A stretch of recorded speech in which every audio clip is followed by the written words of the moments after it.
Telangana politics లో అతిపెద్ద సంచలనం మాజీ మంత్రి BRS party working president KT రామారావుపై కేసు నమోదయ్యింది. ప్రభుత్వ నిధులు దుర్వినియోగం చేశారంటూ ఏసీబీ అధికారులు కేసు నమోదు చేశారు. మరి ఇదే అంశానికి సంబంధించి మరింత సమాచారాన్ని మా స్పెషల్ కరెస్పాండెంట్ శ్రీకాంత్ లైవ్ లో అందించడానికి సిద్ధంగా ఉన్నారు. శ్రీకాంత్, చెప్పండి. వైష్ణవి, బీఆర్ఎస్ వర్కింగ్ ప్రెసిడెంట్ మాజీ మంత్రి కేటీఆర్ అరెస్టుకు ఇటు ఏసీబీ రంగం సిద్ధం చేసింది. ఇప్పటికి దానికి సంబంధించి అన్ని ఫార్మాట్లన్నీ కంప్లీట్ చేసినట్టుగా తెలుస్తుంది. ఇప్పటికే పోలీసులు కూడా అలర్ట్ అయ్యారు. ఇప్పటికే తెలంగాణ భవన్ చుట్టూ కూడా పెద్ద ఎత్తున పోలీసులను మోహరించారు, అక్కడ ఏర్పాటు కూడా చేశారు. ఇప్పటికే ఏసీబీ కార్యాలయంలో దీనికి సంబంధించి విచారణకు సంబంధించి కూడా అధికారులు సిద్ధం చేస్తున్నారు. అంటే రేపు కోర్టుకి కనుక వెళ్తే ఇలాంటి లీగల్ రిమాండ్ రిపోర్ట్లో ఇలాంటి అంశాలు పొందుపరచారు, ఇట్లాంటివన్నీ కూడా లీగల్ ఒపీనియన్ తీసుకుంటున్నట్టుగా తెలుస్తుంది. మెయిన్గా ఇటు బీఆర్ఎస్ తరఫున కూడా ఇటు బీఆర్ఎస్ వర్కింగ్ ప్రెసిడెంట్గా ఉన్న కేటీఆర్ కాబట్టి ఇప్పటికే వారు గతంలోనే లీగల్ ఒపీనియన్ తీసుకుని గత 2-3 నెలలుగా ఈ అంశం తెర మీదకి వచ్చింది కాబట్టి అరెస్ట్ అవుతారని చెప్తున్న నేపథ్యంలో ఇప్పటికే లీగల్ ఎక్స్పర్ట్స్ అప్రోచ్ అయినట్టుగా తెలుస్తుంది. దీనిపై కేసీఆర్ కూడా ఆరా తీసినట్టుగా తెలుస్తుంది. కేసీఆర్ ఇప్పటికే వాళ్ళ బీఆర్ఎస్ లీగల్ టీంతో పాటు ఎక్స్పర్ట్స్ అడ్వకేట్స్ని ఢిల్లీకి సంబంధించిన వారిని ఇప్పటికీ అప్రోచ్ అయినట్టుగా తెలుస్తుంది. ఏవైతే ఇప్పుడు sections non bailable case sections పొందుపరిచారో వీటిపైన ఆల్రెడీ ఎఫ్ఐఆర్ కాపీని వాళ్ళు పంపి దీనిపై స్టడీ చేస్తున్నట్టుగా తెలిసింది. అయితే ఏదైతే ఫార్ములా ఈ రేస్ ఉందో దీనికి సంబంధించి బీఆర్ఎస్ వర్షన్ ఇప్పటికే ప్రారంభించింది. వారు సోషల్ మీడియాలో ఏవైతే అంటే ఈ కార్ రేస్ ద్వారా తెలంగాణ రాష్ట్రానికి వచ్చిన పెట్టుబడులు కావచ్చు, రాబోయే పెట్టుబడులు తెలంగాణ బ్రాండ్ ఇమేజ్ పెంచేందుకు అని చెప్పి సోషల్ మీడియాలో విస్తృతంగా ప్రచారం జరుగుతుంది. ముఖ్యంగా ఈ కార్ రేస్ వల్ల జరిగినటువంటి నష్టం ఏంటి, లాభం ఏంటి అనే అంశాలు మెయింటైన్ చేస్తారు. అంటే దాదాపు 30 నుంచి 40 కోట్ల వరకు తెలంగాణ రాష్ట్ర ప్రభుత్వం పెట్టింది, కానీ మిగతా రాష్ట్రాల్లో జరిగిన దానికి 100 నుంచి 200 కోట్ల వరకు ఖర్చు చేశారంటూ కొన్ని ఫిగర్స్ మెన్షన్ చేస్తూ ఏ రాష్ట్రాల్లో జరిగిందనేటువంటి ఆ వివరాలతో కూడినటువంటి కొన్ని పోస్టర్స్ లాంటివి కావచ్చు, వీడియోలు లాంటివి కావచ్చు ఆల్రెడీ రిలీజ్ చేసిన పరిస్థితి సోషల్ మీడియాలో విస్తృతంగా సర్క్యులేట్ అవుతున్న పరిస్థితి కనిపిస్తుంది. అయితే మెయిన్గా బీఆర్ఎస్ ఇప్పటికే ఇటు బీఆర్ఎస్ ప్రిపేర్ అయింది, ఇటు ప్రభుత్వం కూడా అలర్ట్ అయింది, ప్రిపేర్ అయిందని చెప్పొచ్చు. నెక్స్ట్ కేటీఆర్ ఇప్పుడు హౌస్ నడుస్తుంది. రేపు కూడా అసెంబ్లీ సమావేశాలు జరిగే అవకాశం ఉన్నాయి. రేపు కూడా ఈ అసెంబ్లీ సమావేశాల్లో కేటీఆర్ పాల్గొనే అవకాశం ఉంది. అయితే ఈరోజు నైట్కు ఏసీబీ అధికారులు నోటీసులు ఇస్తారా లేకుంటే రేపు ఇస్తారా అనేది ఉంది. ఎందుకంటే కేటీఆర్ ఇప్పటికే ఈ వీకెండ్లో నా అరెస్ట్ ఉండొచ్చు అని ఆయన ఇప్పటికే చెప్పిన నేపథ్యంలో ఆయనకు క్లారిటీ ఉందని చెప్పి ఆ సన్నిహిత వర్గాలు చెప్తున్నారు. అయితే ప్రభుత్వం కక్ష సాధింపులకు పాల్పడుతుంది. అసెంబ్లీ వేదిక కూడా కొద్దిసేపటి క్రితం కేటీఆర్ స్పీకర్ను రిక్వెస్ట్ చేశారు. ఈ ఫార్ములా ఈ రేసుకు సంబంధించి ఈ అసెంబ్లీలోనే చర్చిద్దాం, నిజానిజాలు ప్రజలకు తెలియాలి, దీనిపై చర్చకు ఇవ్వండి అని చెప్పి ఆయన కోరిన పరిస్థితి కనిపించింది. కానీ ప్రభుత్వం ఎలాంటి నిర్ణయం తీసుకోలేదు. రేపు కూడా అసెంబ్లీ సమావేశాలు రేపు కూడా కొనసాగనున్నాయి. అయితే రేపు రాష్ట్రపతికి సంబంధించి ఎటువం కార్యక్రమం ఉన్న నేపథ్యంలో ప్రభుత్వం రేపు సాయంత్రం 4 గంటలకు ఉన్న నేపథ్యంలో మధ్యాహ్నం వరకు అయితే అసెంబ్లీ సమావేశాలు కొనసాగే అవకాశం ఉంది. ఈలోపు మరి కేటీఆర్కి ఈరోజు నైట్ నోటీసులు ఇస్తారా, రేపు ఇస్తారా? నోటీసులు ఇచ్చిన తర్వాత ఆయనను విచారణకు పేరు మీద పిలిచి ఇమీడియట్లీ అరెస్ట్ ఉంటుందా, లేకుంటే విడతల వారిగా విచారణ తర్వాత అరెస్ట్ చేస్తారనేది వంటి సస్పెన్స్ అయితే కొనసాగుతుంది. ఒకవేళ ఏసీబీ ఇప్పటికే దీనిపై పూర్తి స్థాయిలో కసరత్తు చేసినట్టుగా తెలుస్తుంది. ఎందుకంటే కేటీఆర్ గతంలో మాజీ మంత్రిగా పనిచేశారు. గతంలో 10 ఏళ్ళ అధికారంలో ఉన్న పార్టీకి వర్కింగ్ ప్రెసిడెంట్గా ఉన్నారు కాబట్టి సెన్సిటివ్ ఇష్యూస్ ఏమన్నా వస్తాయా అనేటువంటి కోణంలో కూడా ఇటు పోలీసు యంత్రంగా ఆలోచిస్తుంది, ప్రభుత్వం కూడా అటువైపుగా ఆలోచన చేస్తుంది.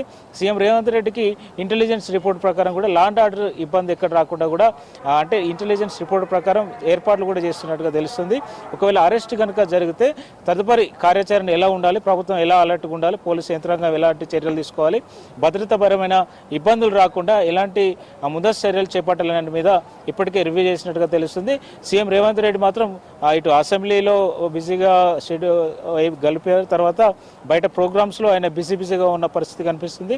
రేపటి సమావేశంలో అసెంబ్లీ సమావేశంలో రేపు చివరి రోజు అవుతుందని చెప్తున్న నేపథ్యంలో సీఎం రేవంత్ రెడ్డి కీలక ప్రసంగం ఉండబోతుందని చెప్పి ఇటు సీఎంఓ వర్గాల ద్వారా తెలుస్తుంది. ఎందుకంటే ఈ అన్ని గత కొద్దిసేపటి క్రితమే ఔటర్ రింగ్ రోడ్డు పైన పదే పదే అక్రమంగా కట్టబెట్టారని చెప్తున్నారు కదా, దీనిపైన ఈ లీజును రద్దు చేయండి అని చెప్పి హరీష్ రావు కోరిన నేపథ్యంలో ఇది రద్దుగా విచారణ చేస్తాము, విచారణకు సిట్ వేస్తున్నామని చెప్పి సీఎం రేవంత్ రెడ్డి ప్రకటించారు. సో ఇది ఔటర్ రింగ్ రోడ్ విచారణ కొనసాగుతుంది. అప్పుడు ఎంఏయుడి మినిస్టర్గా కేటీఆర్ ఉన్నారు. ఇది కూడా కేటీఆర్ మేడకు చుట్టుకునే అవకాశం కనిపిస్తుంది. అయితే ఇప్పుడు ఫార్ములా ఈ రేస్ కేసులో ఎలాంటి అవకతవకలు జరగలేదనేది బీఆర్ఎస్ వర్షన్గా ఉంది. ఒకవేళ అసెంబ్లీలో అనుమతిస్తే అసెంబ్లీలోనే ఆ వివరాలు చెప్తానని చెప్పిన పరిస్థితి.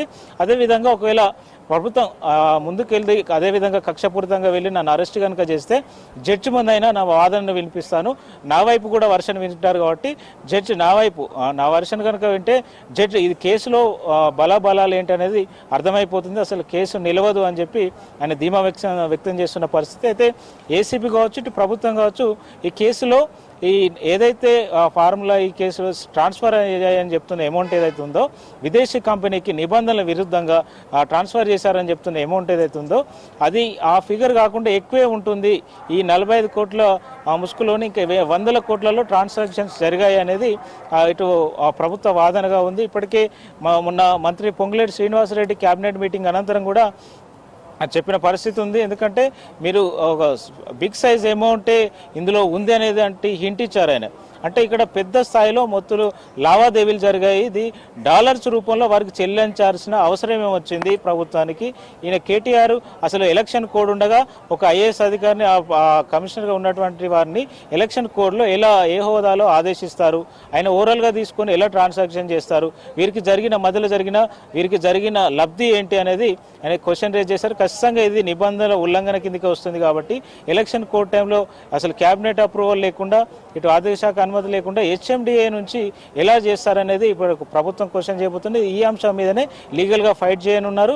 అయితే ఈ అన్ని అంశాలు ప్రభుత్వం పరిశీలించినట్టుగా తెలుస్తుంది. ఏసీబీ అధికారులు కూడా దీనిపై ఏ సెక్షన్లు పెట్టాలనేది ఆలోచించి లీగల్ ఒపీనియన్ ఎక్స్పర్ట్స్ కావచ్చు ఇటు పోలీసులకు సంబంధించినటువంటి ఎక్స్పర్ట్స్ కావచ్చు గతంలో ఉన్న కేసులకు సంబంధించి కావచ్చు అన్ని కోణాల్లో విచారించిన తర్వాత వారు అధ్యయనం చేసిన తర్వాతనే ఈ సెక్షన్స్ నమోదు చేసినట్టుగా తెలుస్తుంది. ఖచ్చితంగా ఇది నిధుల దుర్వినియోగం కిందికి వస్తుంది, ప్రభుత్వ నిధుల దుర్వినియోగం కిందికి వస్తుందని చెప్పి 4 నాన్ అవైలబుల్ సెక్షన్స్ నమోదు చేశారు. ఖచ్చితంగా 7 ఏళ్లకు పైగానే శిక్ష పడే కేసులు నమోదు చేసినట్టుగా ఎక్స్పర్ట్స్ చెప్తున్న నేపథ్యంలో కేటీఆర్కు ఇమీడియట్లీ బెయిల్ వచ్చే అవకాశమే లేదని చెప్పి చెప్తున్న పరిస్థితి కనిపిస్తుంది. అయితే ఇటు కేటీఆర్ తరఫున కూడా లీగల్ టీమ్ ఇటు అలర్ట్ చేసినట్టుగా తెలుస్తుంది. మాకు కోర్టులో తేల్చుకుంటాం అనే విధంగా వీరు కూడా ప్రిపేర్ అవుతున్నట్టుగా తెలుస్తుంది. ఎందుకంటే సర్కార్ ఖచ్చితంగా కేటీఆర్ని అరెస్ట్ చేస్తారని గత కొన్ని రోజులుగా వస్తుంది. జన్వాడ ఇష్యూ అప్పుడు కావచ్చు, లగచర్ల ఇష్యూ అప్పుడు కావచ్చు, తర్వాత డ్రగ్స్ కేసు అప్పుడు కావచ్చు, తర్వాత ఈ ఫార్ములా ఈ రేస్ కావచ్చు. మొత్తానికి కేటీఆర్ ఎఫ్ఐఆర్ మాత్రం ఈ కేసులో నమోదని చెప్పవచ్చు.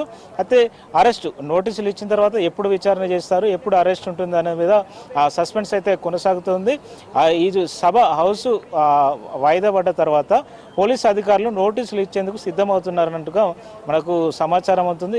ఈ మిడ్ నైట్ ఆయన నందినగర్ నివాసంలోనే ఉండబోతున్నారు కాబట్టి నందినగర్ నివాసం ఒకవేళ వాయిదా పడ్డ తర్వాత డైరెక్ట్ ఎర్రవైల్లో ఉన్న కేసీఆర్ ఆయన తండ్రి బీఆర్ఎస్ ప్రెసిడెంట్గా ఉన్నటువంటి మాజీ సీఎం కేసీఆర్ వద్దకు వెళ్తారా లేదా నందినగర్ నివాసానికి వెళ్తారా అనేది చూడాల్సి ఉంటుంది. ఈరోజు నైట్ అసెంబ్లీ కనుక రేపటికి వాయిదా పడితే ఈరోజు నందినగర్లోనే స్టే చేస్తారని చెప్పి ఆయన సన్నిహితులు చెప్తున్నారు. ఒక నందినగర్లో ఉంటే ఏసీబీ అధికారులు వెళ్ళి నోటీసులు ఇచ్చే అవకాశం ఉందన్నట్టుగా తెలుస్తుంది. ఒకవేళ ఇంకొంచెం భద్రత సంబంధించినటువంటి ఏర్పాట్లు అన్ని సమీక్షించుకున్న తర్వాత లా అండ్ ఆర్డర్ ఇష్యూస్ ఎక్కడ తలెత్తకుండా పూర్తిగా పోలీస్ కంట్రోల్లోకి వచ్చిన తర్వాతనే అరెస్ట్ చేయాలని చెప్పి ఇటు ప్రభుత్వం కూడా ఆలోచిస్తున్నట్టుగా తెలుస్తుంది. ఎందుకంటే రాష్ట్ర వ్యాప్తంగా దీన్ని సెన్సిటివ్ ఇష్యూగా చూడకుండా ప్రజల్లోకి వెళ్లకుండా ప్లాన్ చేస్తున్నట్టుగా తెలుస్తుంది ప్రభుత్వం కూడా. ఎందుకంటే మాజీ మంత్రిగా ఇటు బీఆర్ఎస్ వర్కింగ్ ప్రెసిడెంట్గా కేటీఆర్ ప్రజల్లో ఉన్న ఎమ్మెల్యేగా ఉన్నాడు కాబట్టి ఇబ్బంది తలెత్తకుండా చూడాలని చెప్పి ఇటు ప్రభుత్వం, ఎందుకంటే సామాన్యులకు ఇబ్బంది కలగకూడదు, అరెస్టుల వల్ల ఆందోళనల వల్ల సామాన్యులకు రెగ్యులర్ లైఫ్ లీడ్ చేసే వారికి ఇబ్బంది జరగకూడదు అని చెప్పి ఇటు ప్రభుత్వం కూడా తగ్గట్లు ఏర్పాట్లు చేస్తున్నట్టు తెలుస్తుంది. మొత్తానికి కేటీఆర్ అరెస్ట్కి అయితే ప్రభుత్వం రంగం సిద్ధం చేసిందని చెప్పొచ్చు. నెక్స్ట్ స్టెప్స్ ఎలా ఉంటాయి అనేది చూడాల్సి ఉంటుంది. Right, thank you Srikanth.